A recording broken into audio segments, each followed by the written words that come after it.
I know some of y'all have experienced this moment when you're just trying different approaches here and there, and the multiple approaches you've tried already, they just don't satisfy you. Like either the light is wrong, or the colors are off, or the approach is not working the way you wanted it to. The feeling isn't there.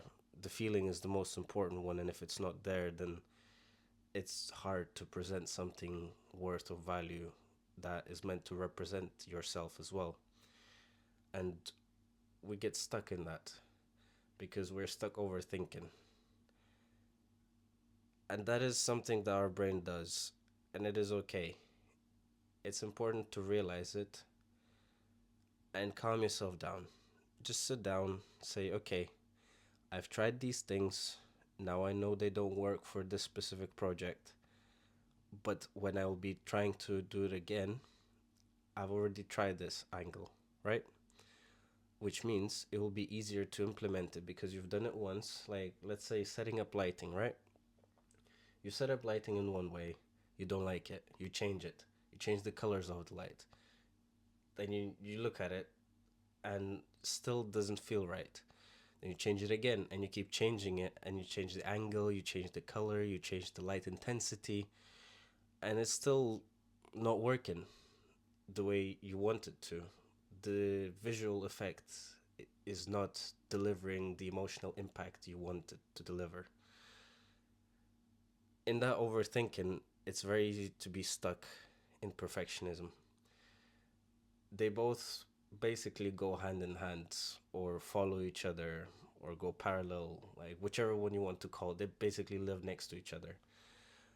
And we need to remember that we're not perfect, and being vulnerable is literally what we get paid for. Any creative work needs vulnerability. It's so important to highlight this for anyone that's trying to pursue any creative career. Your essence is the most important thing, and you have to keep it as your biggest asset.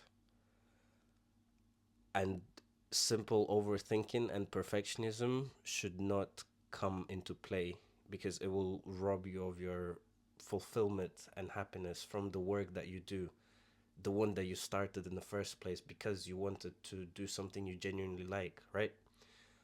And that's when you might get lost in pursuits of different approaches and angles and never even find your voice, which means people don't know how to resonate with you because they don't know who you actually are. They don't know your weaknesses. They don't know your strengths.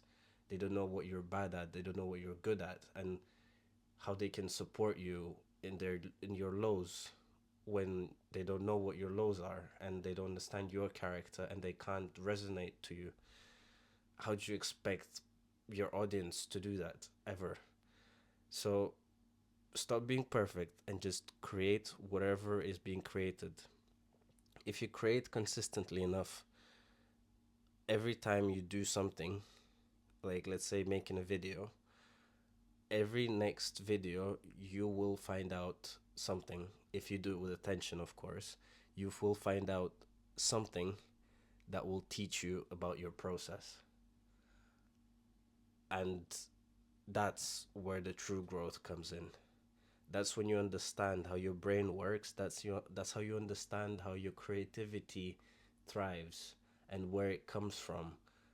What things in the past have influenced your ability to create, and you will just shine like there's no tomorrow, just growing infinitely. Your brand, your image, your voice, it just flame of insane power.